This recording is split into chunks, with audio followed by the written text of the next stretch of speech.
warahmatullahi wabarakatuh. Alhamdulillah hari ini hari Sabtu tanggal 6 Juni 2020 kita dapat bertemu kembali dalam pembelajaran jarak jauh. Nah, kita masih belajar tema 8 Prajamuda Karana, subtema 3 Aku Suka Bertualang. Nah, sebelum kita mulai, kita ucapkan basmalah terlebih dahulu. Bismillahirrohmanirrohim. Baik, Ananda dan aku, seperti tema dan subtemanya, bahwa anak pramuka ini suka berpetualang. Biasanya dia melakukan petualangan pada saat bermain. Nah, ini dinamakan dengan mencari jejak. Pada saat bermain ini atau mencari jejak ini, mereka mempunyai tujuannya. Tujuannya itu adalah untuk mencari pengalaman. Namun, ketika kita sedang mencari jejak, melaksanakan mencari jejak, pastilah kita akan diberikan peta atau denah. Kita harus kemana nih? Nah, selain memperhatikan peta dan denah selama perjalanan, kita juga harus memperhatikan rambu yang ada di jalan. Apalagi ketika kita melakukannya atau melakukan kegiatannya itu di jalan raya. Nah, di jalan raya ini namanya adalah rambu lalu lintas.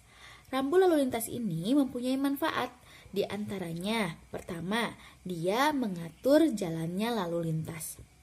Kedua, dia juga membantu perjalanan menjadi aman dan lancar. Jadi, mengurangi adanya kecelakaan. Nah, itu adalah dari gunanya rambu lalu lintas. Nah, rambu lalu lintas ini mempunyai 4 jenis. Jenis yang pertama yaitu rambu peringatan.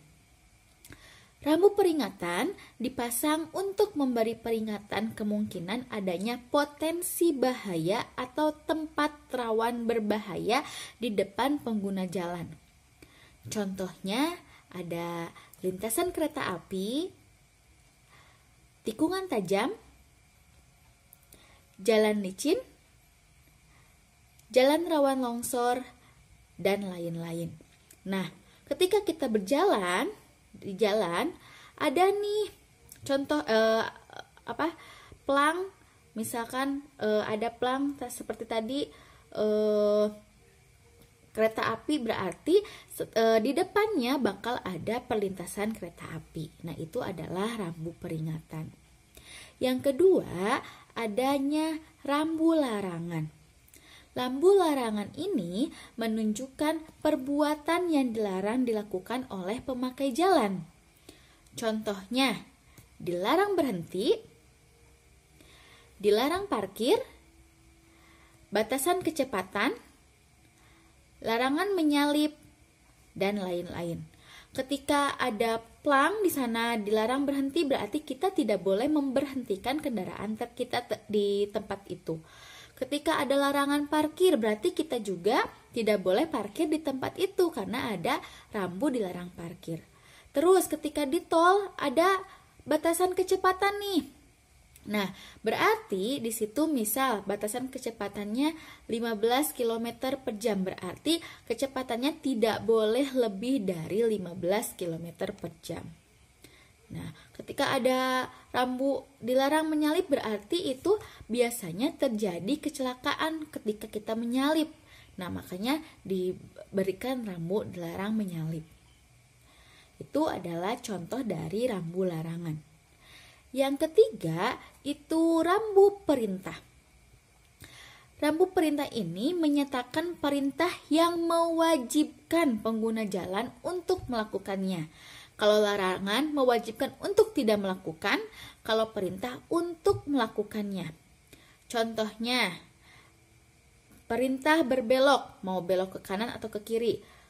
Kok Bu, hampir sama dengan tikungan tajam? Ya, kalau tikungan tajam berarti kelihatan dengan cara jalannya. Kalau misalkan berbelok itu biasanya ada pada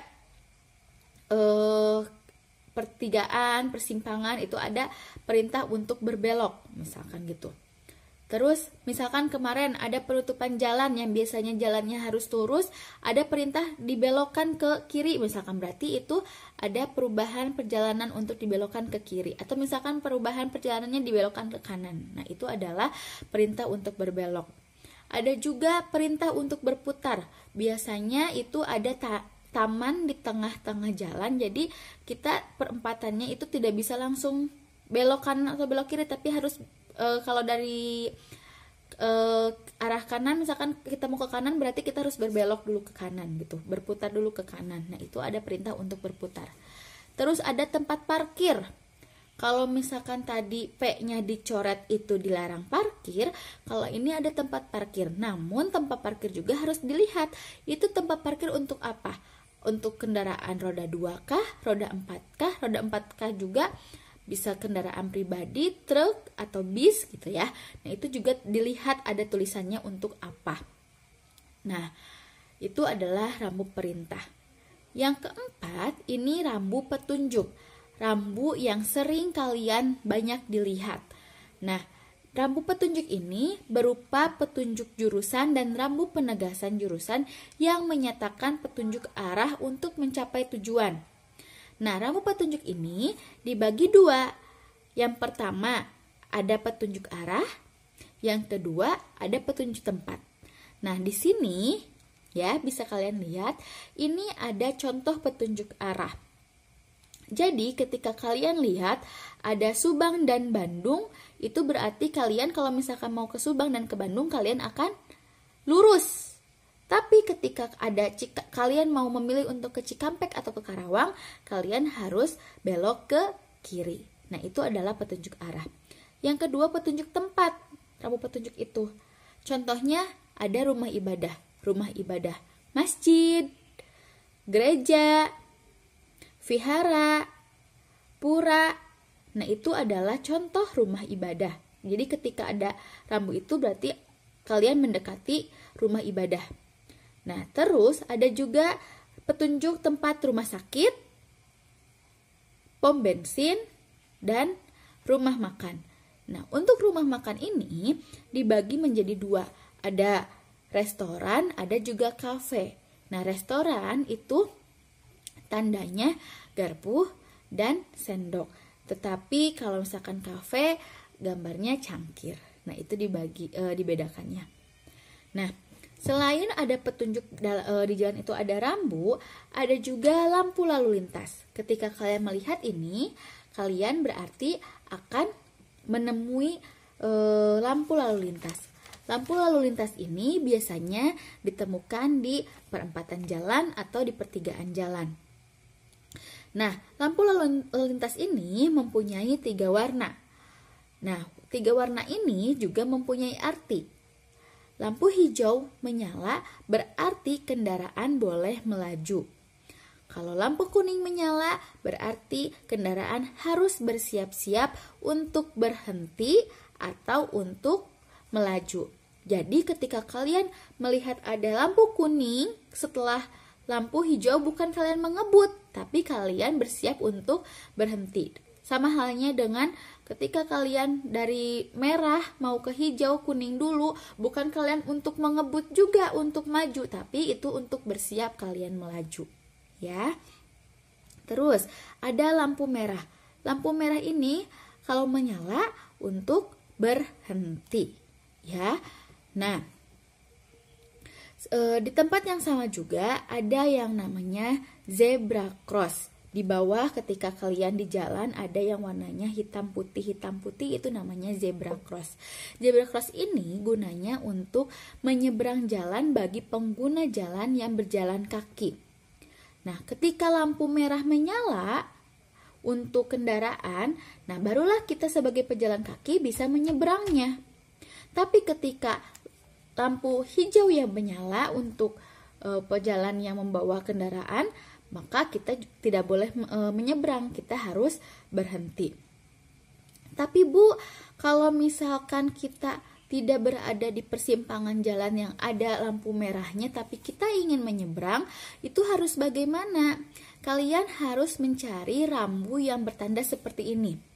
Berarti ini adalah untuk tempat menyeberang kalian. Pasti di situ ada zebra cross. Kalau zebra crossnya sudah hilang, kalau ada rambu itu, kalian bisa menyeberang di situ. Kenapa harus di zebra cross? Karena ketika kalian menyeberang di zebra cross, berarti kalian juga dilindungi undang-undang. Misal, naudzubillahi min dzalik, ketika orang yang menyeberang tertabrak, namun dia berada di zebra cross, maka kita tidak akan dihukum, malah yang menabraknya itu langsung dijatuhi hukuman, bahwa karena kenapa menabrak orang yang sudah menyeberang di tempatnya gitu, bukannya memberhentikan kendaraan, malah tetap melaju dengan cepat.